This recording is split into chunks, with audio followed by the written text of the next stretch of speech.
शेतकरी मित्रांनो, आता मी आहे बारामती माळेगाव येथील खांडस गावामध्ये. शेतकरी मित्रांनो, काही 2-3 दिवसापूर्वीच म्हणजे 4 दिवसापूर्वीच कुलकर्णी सरांनी या ऊसाचा व्हिडिओ काढला आणि प्रचंड तो व्हायरल झाला. ऊस शेतीमध्ये इतक्या मोठ्या प्रमाणावर आपलं ॲव्हरेज निघू शकतं हे येथील सुरेश काळे सरांनी आपल्याला दाखवून दिलेलं आहे. तर मी तोच प्लॉट दाखवण्यासाठी आलो आहे, कारण की आपण जो बारामती स्टील वर्क्स व्हिडिओ काढला होता त्या सरांनी मला रेफरन्स दिला की तो व्हिडिओ ह्यांचा काढ. तर मी ह्या ठिकाणी आलो आहे आणि तुम्हाला हा ऊस ह्या ठिकाणी दाखवत आहे. तर सरांनी ह्या ठिकाणी जर पाहिलं तर 3x1.5 आणि 6x1.5 अशा पद्धतीने लागवड केलेली आहे. तर ही सरी जर पाहिली तर ह्या सरीचा त्याने प्रयोग केलेला आहे बाहेरच्या सरीवर, आणि संपूर्ण जर जे 13 गुंठ शेती आहे त्याला संपूर्ण असं कंपाऊंड केलेलं आहे जेणेकरून हा ऊस पडू नये म्हणून. आणि ह्याचं कारण म्हणजे ऊस जर पडला तर आपलं ॲव्हरेज भेटणार नाही. आणि साधारणतः जर प्रत्येक ऊसाचं जर फुटवे जर पाहिले तर साधारणतः 10 ते 15 फुटवे आपल्याला ठिकाणी पाहायला मिळत आहेत. आणि आतमधील जर प्रयोग जर पाहिला तर त्यांचा हा 3x1.5 आहे आणि बाहेरचा 6x1.5 आहे. तर अशा पद्धतीचा हा ऊसाचा एक प्रयोग त्यांनी जबरदस्त केलेला आहे. आणि जर ह्याचं जर भविष्यातलं जर त्यांचं ॲव्हरेज जर पाहिलं तर 400 टनापर्यंत या तंत्रज्ञानाचा वापर केला तर सहज शक्य आहे. आणि आता आपण चला सरांशी बोलूया आणि सरांकडून माहिती करून घेऊया ह्या ऊस शेतीबद्दलचं त्यांनी कसं केलंय हे त्यांच्याकडून आपण माहिती करून घेऊया. खरं तर साधारण गेल्या 10-12 वर्षापासून आपण पाहतो महाराष्ट्रामध्ये बहुतांश शेतकरी नवीन तंत्रज्ञान वापरण्याचा प्रयत्न करत आहेत. आणि हे तंत्रज्ञान वापरण्याचा सर्वात प्रमुख हेतू त्यांचा असतो की माझा एकरी ऊसाचं 100 टन उत्पादन यावं. खरं तर त्या शेतकऱ्याचा प्रचंड प्रयत्न असतो. त्यामध्ये ऊसाचं रोपाची लागवड असेल, ऊसाच्या पट्टा पद्धतीची लागवड असेल, त्यामध्ये ड्रीप इरिगेशन असेल, विविध फवारण्या असतील, विविध ड्रेंचिंग असतील, विविध खतं असतील. आणि असं सर्व करत असताना त्याचा ऊस मात्र इतका एकदम चांगला ऊस असतो. पहिल्यांदा साधारण एक 5 ते 6-7 महिन्यापर्यंत ऊस एक नंबर असतो. ऊस बांधल्यानंतर साधारण 7व्या-8व्या महिन्यात चांगल्या शेतकऱ्याचा विषय हा, चांगल्या शेतकऱ्याचा ऊस हा साधारण 7व्या-8व्या महिन्यात पडायला चालू होतो. बरोबर आहे ना? आणि पडायला चालू झाल्यानंतर आजपर्यंत आपली अशी बोबडी म्हणजे काय म्हणतात भाबडी आशा होती की जितका लवकर ऊस पडल तेवढा चांगला. आणि एकदा नाही पडला पाहिजे, एकदा पडला तर 60 टन, दोनदा पडला तर 80 टन, आणि तीनदा पडला तर ती दुर्मिळ गोष्ट. पण ती किती % 1% सुद्धा लोकांचा तेवढा 3 वेळा पडत नाही. पण साधारण अशा 2 वेळा पडलेल्या शेतकऱ्याचं ऊसाचं उत्पादन 60 ते 80च्या दरम्यान निघतं. बरोबर आहे ना? बरोबर. शेतकरी बंधूंनो, तुम्हाला माझी नम्र विनंती आहे, खरं तर ऊस पडणं हेच खरं तर उत्पादन घटण्याचं सर्वात मोठं कारण आहे. ऊसाचं उत्पादन घटण्याचं सर्वात मेन कारण आहे ऊस पडतो. हे बिलकुल कालपर्यंत कुणाला सहज माहीत नव्हतं. ईश्वर कृपेने तर थोडं लक्षात आलं. आम्ही साधारण 2018 पासून या गोष्टीचा पाठपुरावा करत होतो, कारण ही गोष्ट इतकी युनिक होती की ही कुणाला माहीत नाही, त्यामुळे काय ह्याला संदर्भ सापडत नव्हता. काय आम्ही काय केलं, ही लागवड करण्यापूर्वी आमच्या पुढे डिझाईन नव्हतं कुठलं, आणि आमचं ध्येय लक्षात आलं की सूर्यप्रकाशावर ऊस चालतो. कारण का आपल्याला तुम्हाला कदाचित शेतकरी म्हणून माहीत नसेल, पण प्रत्येकाची एक फॅमिली असते. फॅमिली म्हणजे ऊस ज्या फॅमिलीत आहे ती फॅमिली गवत फॅमिली. म्हणजे ऊस काय आहे? गवत आहे. ऊस काय आहे? गवत आहे. ऊस, गवत आणि बांबू हे भाऊभाऊ आहेत. ऊस, गवत आणि बांबू काय आहे? जोरात बोला. भाऊ. जसं जंगलात बांबू कोण लावायला जातंय का? बांधावलं गवत कोण लावतोय का? तसाच मित्रांनो भविष्यात ऊस कोणी लावायची परत गरज नाही एकदा लावलं तर. एवढी ह्या ऊसामध्ये ताकद आहे. फक्त आपल्या लागवडीचे सिस्टम थोडे वेगळे आहेत. ऊस पडतो, ऊस पडत असल्यामुळं आपल्याला आजपर्यंत लक्षात नाही आलं ऊस हे गवतवर्गीय असलं तरी बेटवर्गीय आहे. पडल्यानंतर जो ऊस वर आहे तो मात्र थोडा चालतो बऱ्यापैकी सूर्यप्रकाशाकडे गेला, पण जो खाली आहे तो मात्र त्याच्या 2-2 बोटाच्या कांड्या चालू आहेत आणि तिथंच 20 ते 25% ऊसाचं उत्पादन घटायला चालू होतं. ऊस पडल्यानंतर आपण जे म्हणतो ना असा ऊस सापासारखा झाला पाहिजे, तर शेतकरी बंधूंनो सापासारखा ऊस होत नाही. त्याचा श्वास बंद व्हायची वेळ आली असती, आणि ते श्वास त्याचा कोण आहे? सूर्यप्रकाश. मग ते सूर्यप्रकाश घ्यायसाठी तो,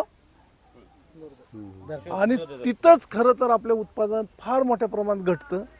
आणि असा ऊस ज्या शेतकऱ्याचा 80-90-100 टन निघतो त्याचा ऊसाचं वजन असतं फक्त किती किलो, 2, 2.5, 3 किलो. बरोबर आहे ना. आणि बारकाईनं बघा, आपण बऱ्याच वेळा ऊस तुटल्यानंतर रानात नीट बघत नाही की बाबा तुटलेल्या बेटात ऊस किती आहेत. 5 आणि 6च्या वर बेटात ऊस नाही. 32 ते 34 हजाराच्या वर ऊस नाहीत रानात. ही खूप गांभीर्याने गोष्ट घेणं गरजेचं आहे. यासाठी आमच्या एक सुपीक कल्पना डोक्यात आली की आपण असं केलं तर काय होईल. खरं तर ही हसण्यासारखी गोष्ट आहे. ऊसाला स्टेजिंगचं ज्यावेळेस आम्ही बघायला गेलो तर खरं तर आम्हाला कुठं रेफरन्स सापडा ना की शेतकऱ्याचं कसं असतं, सीइंग इज बिलिंग म्हणता मी, बघितलं तर विश्वास, पण विश्वास ठेवायचा कसा. आम्हाला तर बघायला काय नव्हतं.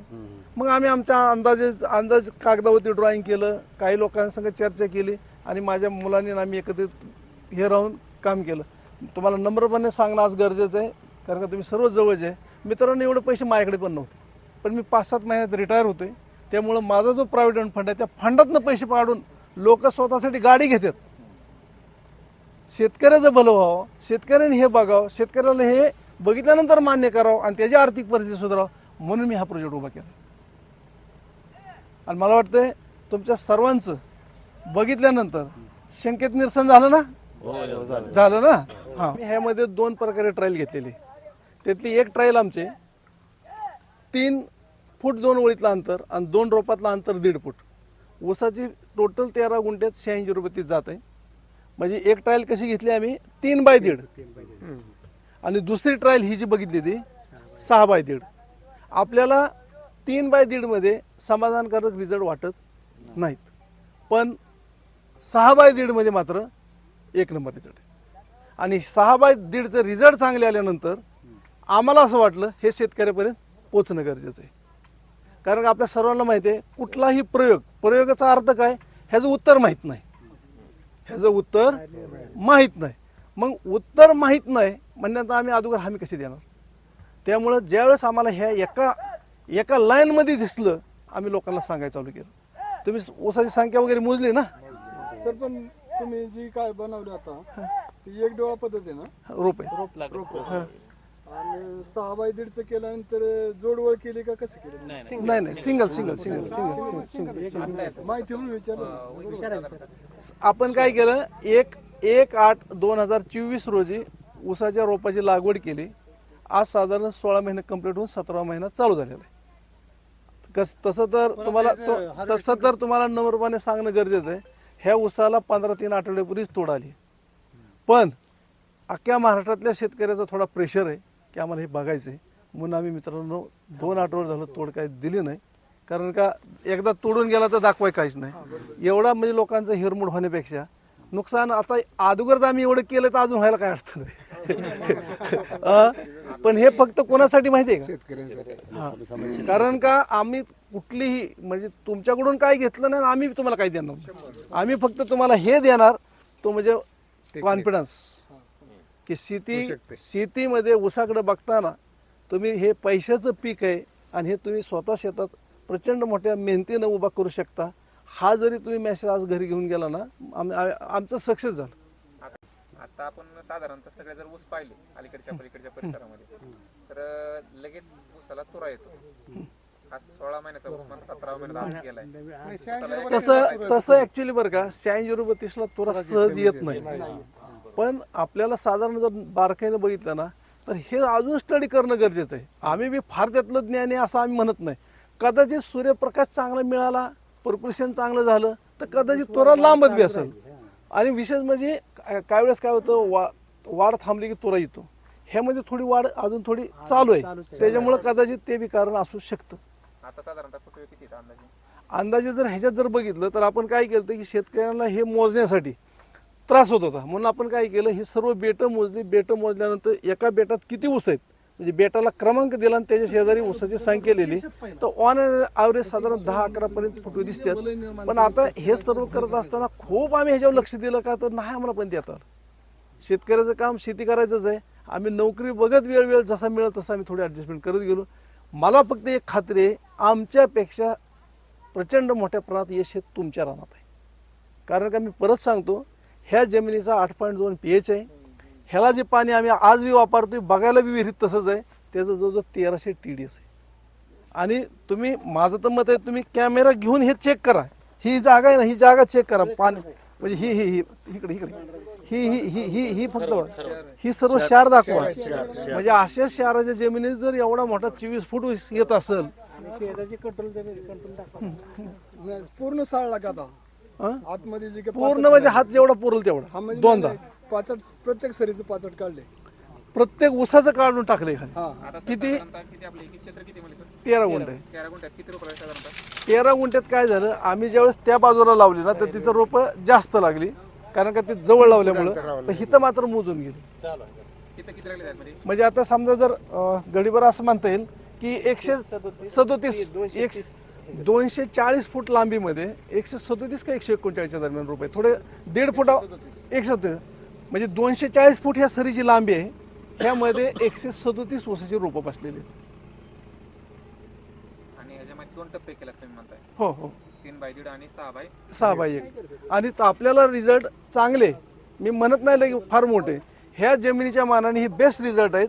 आणि हे जवळ 6/3 म्हणजे 6/1.5 मध्येच तुम्ही भविष्यात शेती करावी असं माझं मत आहे. ह्या किती सर आहेत आणि त्या किती सर आहेत अंदाजे सांगता? साधारण ते जास्त आहेत, हे जी एकच झाली आहे मोठी सरी. सर आहे का? 4.5/1.5 केली तर नाही 6/1.5. आमच्याकडे पहिलं 4.5चा पट्टा आहे ना.